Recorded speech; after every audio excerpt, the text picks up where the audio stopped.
So இது ஃபியூச்சர்ல வந்து இதோட சக்ஸஸ்க்கு அப்புறம் அடுத்த உங்களோட ஃபியூச்சர் இது என்ன?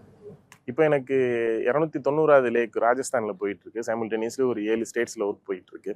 இப்போது மார்டின் குரூப்போட சேர்ந்து மறுபடியும் ராம்நாட்டில் தான் ஒர்க் பண்ண போகிறோம். இங்கே இருக்கிறதுலே மிகப்பெரிய கண்மாயான ஆர்எஸ் மங்கலம் கண்மாய், அதுதான் எங்களோட next target, next work. So இந்த சம்மரில் இந்த ஆர்எஸ் மங்கலம் கண்மாயை மீட்டெடுத்துருவோம். இது பண்ணுறதால எவ்வளோ பீப்புள் வந்து பெனிஃபிட் ஆவாங்க அதை பற்றி? இதில் வந்து டைரெக்டாக வந்து எப்படியும் ஒரு 2 லட்சம் விவசாயிகளாக பயனடைவாங்க. முக்கியமான விஷயம் என்னென்னு பார்த்தீங்கன்னா, ராமநாதபுரம் வந்து தண்ணி பிரச்சனைங்கிறதெல்லாம் தாண்டி விவசாயங்கிறது ஒன்று இல்லாமையே போயிடுச்சு. இப்போ நம்ம நாராயணன் காவேரி வேலை பார்த்ததுனால நிறைய இடத்துல வந்து புதுசாக விவசாயம் பண்ண ஆரம்பிச்சிட்டாங்க. ரொம்ப வருஷமாக விவசாயம் பண்ணாத ஆட்களும் விவசாயம் பண்ண ஆரம்பிச்சிட்டாங்க.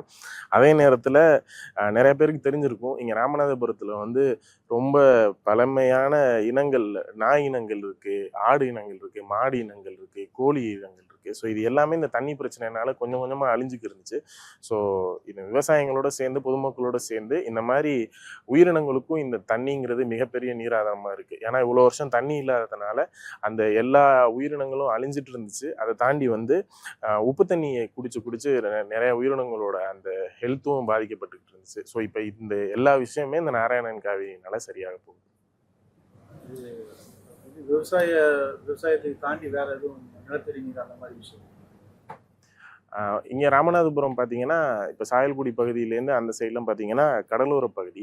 அந்த கடலோர பகுதியில் நிறைய இடத்துல வந்து நீர்நிலைகள் சரியாக பராமரிக்கிறதுனால சால்ட் வாட்டர் இன்ட்ரூஷன், கடல் தண்ணி உள்ளே புகுந்து அந்த நிலத்தடி நீர் மட்டத்தை வந்து ரொம்ப டேமேஜ் பண்ணிடுச்சு.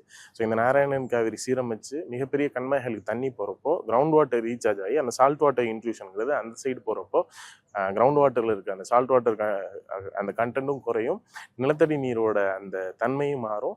அது வந்து ஃபஸ்ட்டு சைக்கிள் ஆஃப் ரெயினில் வந்து ஒரு ஓரளவு சேஞ்சஸ் தெரியும்.